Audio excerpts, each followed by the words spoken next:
the first time NATO has attacked Russian military assets.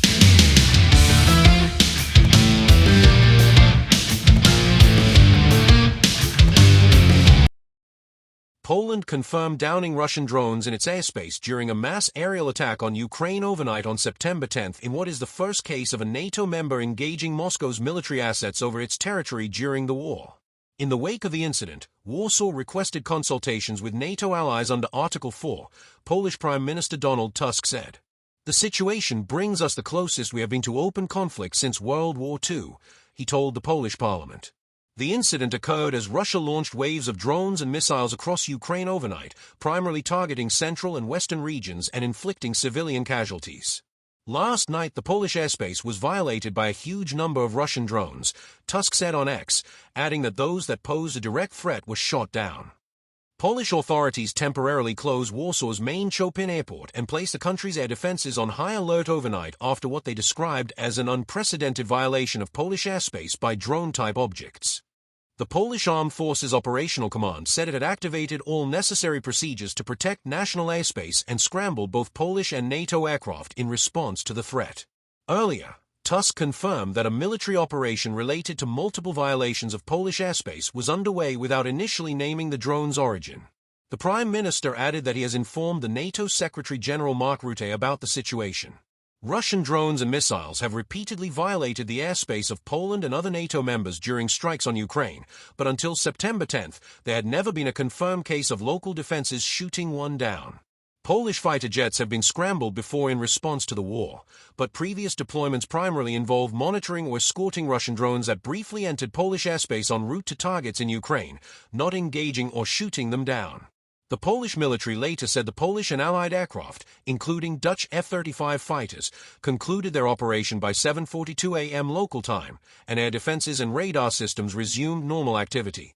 The search for impact sites and wreckage is ongoing. Italian AWACS, Airborne Early Warning and Control, surveillance planes, and a refueling aircraft jointly operated by NATO were also involved in the operation, according to Reuters. Addressing the Polish parliament, Tusk said that 19 airspace violations were recorded, while 3 or 4 drones were shot down by Polish and Allied planes, the last one at 6:45 a.m. local time.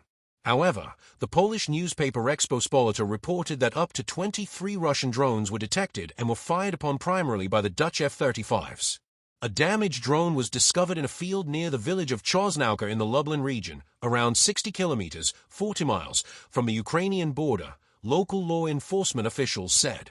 A Russian drone also hit a house in Wyriki, around 20 kilometers, or 12 miles from the Ukrainian border, in the same region, damaging the roof and a car parked on the property, Polsat News reported, citing a local police official.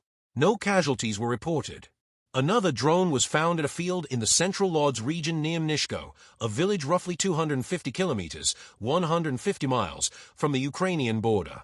As of the evening of September 10, emergency services had recovered debris from 16 drones launched by Russia the previous night at the crash site.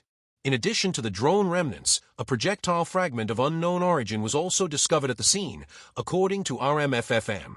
Polish authorities urged residents in the Podlaski, Mazowiecki, and Lublin regions to stay indoors. The Lublin region borders Ukraine directly. Podlaski is about 50 to 70 kilometers, 30 to 43 miles, from the border at its closest point, while Mazowiecki is located roughly 120 to 150 kilometers, 75 to 93 miles, from the Ukrainian border. Polish President Karol Nawrocki said he has been in constant contact with Defense Minister Władysław Kosiniak-Kamysz since the start of the incursion and held a meeting of the National Security Bureau with Tusk. "Our homeland security is the highest priority and requires close cooperation," Nawrocki said on X. NATO spokesperson Alison Hart noted that the alliance is consulting closely with Warsaw. An undisclosed source told Reuters that the alliance does not treat the incursion as an attack. A notice published on the U.S. Federal Aviation Administration (FAA) website confirmed that Warsaw's main international airport was temporarily unavailable due to unplanned military activity related to ensuring state security, as well as 3 other airports.